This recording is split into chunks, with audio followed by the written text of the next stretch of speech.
थाने से लेकर डीजी तक, और इस प्रदेश का लोकायुक्त के लिए भी सपा सरकार अड़ी हुई है कि यादव जस्टिस को ही हमें लोकायुक्त बनाना है। जातिवाद की कितनी गहरी खाई, कितना नंगा नाच वर्तमान सरकार के द्वारा हो रहा है, क्या सेंटर की गवर्नमेंट को दिखाई नहीं दे रहा है? तो किससे उम्मीद बांधे बैठे हैं आप, और कब तक और क्यों? आज मैं ये दावा करता हूं कि मोदी जी सत्ता में है वो केवल सवर्ण समाज के दम पर हैं। 13 राज्यों से सांसद जीते हैं, पूरे देश से नहीं जीते हैं, और केवल उन 13 राज्यों से जीते हैं जहां आपकी उपस्थिति रही है। और यह भी दावा करता हूं कि आपके लिए सुई की नोक बराबर भी भाजपा सरकार करने नहीं जा रही है। आपको कैसे मिटाया जाएगा वो सारा प्रबंध तंत्र मोदी जी और अमित शाह कर देने वाले हैं। अगले 5 साल में आपको दिख जाएगा।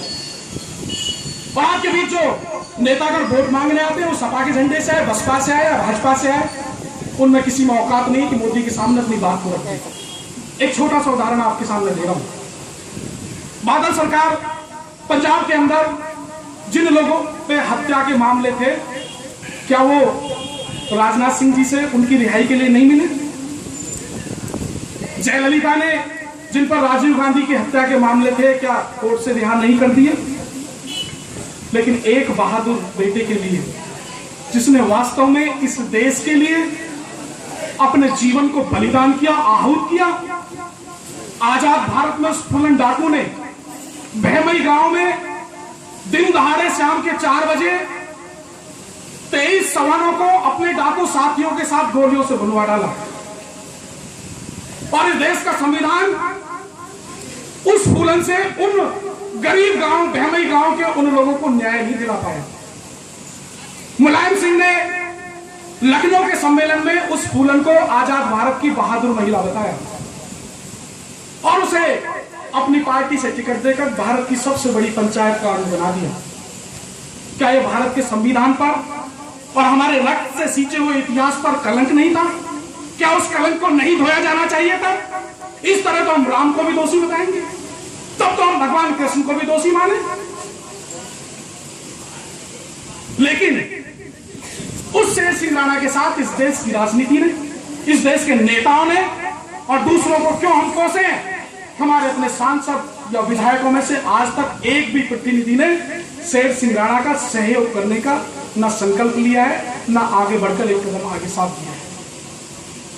तिहाड़ जेल से जो काम गणतंत्र, इस स्वतंत्र भारत देश की सरकार को करना चाहिए था, वो शेर सिंह राणा अपने अंतिम हिंदू सम्राट पृथ्वीराज चौहान की उस पवित्र माटी को, देखिए किस विषम परिस्थितियों में, उस समय अफगानिस्तान में चुनी हुई सरकार भी नहीं थी, केवल उनका राज था जिनके लिए आतंकवादी वहां छोड़े थे। और 2004 में वो अफगानिस्तान से उस पवित्र माटी को लेकर आए और बेवर मैनपुरी में उसको स्थापित किया गया। आकर शेर सिंह ने अपने आप को इस देश की सुरक्षा एजेंसियों को सरेंडर कर दिया। और सबसे बड़ा दुर्भाग्य हमारा कि दिल्ली में फास्ट ट्रैक कोर्ट बनाई गई है और ये फास्ट ट्रैक कोर्ट बड़े मामलों पर 1 से 2 साल में निर्णय करने के लिए गठित की गई है। और आपने देखा बड़े बड़े मामले 1-1 साल और 6-6 महीने में रिजल्ट आ गए। लेकिन केवल एक हम हैं, केवल एक हमारा लाडला है जिसके लिए हिंदुस्तान की फास्ट ट्रैक कोर्ट में पहला निर्णय आने में 13.5 साल लगे। क्या ये हमारे साथ राजनीति नहीं हो रही है? ये हमारे इतने बड़े नेता जो हम चुनकर भेज रहे हैं, क्या वो हमारे साथ गद्दारी नहीं कर रहे हैं?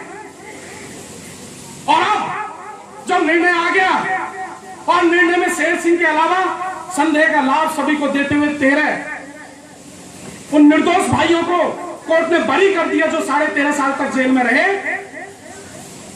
और हम एक छोटा सा निवेदन लेकर इस देश के नंबर 2 नेता और मानवीय आधार पर गए। हमने इतनी सी अपील की, चूंकि फूलन पक्ष से उस केस को कोई लड़ नहीं रहा है, केवल दिल्ली पुलिस लड़ रही है। और सिविल कोर्ट का निर्णय आने के बाद ज्यादातर पुलिस हाई कोर्ट में अपील में जाती नहीं है।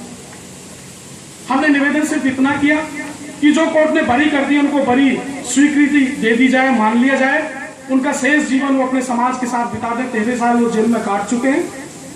शेर सिंह राणा के साथ जो भी निर्णय आएगा हम उसके लिए लड़ेंगे कोर्ट से। उसके लिए हम आपसे ना कोई पैरवी कराने के लिए आए, ना हम आपसे कोई सहायता चाहते हैं। और क्यों? क्योंकि हम जानते हैं गिड़गिड़ाएंगे, हम रोएंगे, आपके पैरों में गिरेंगे भी, तब भी आप करने वाले नहीं। लेकिन उस छोटे से निवेश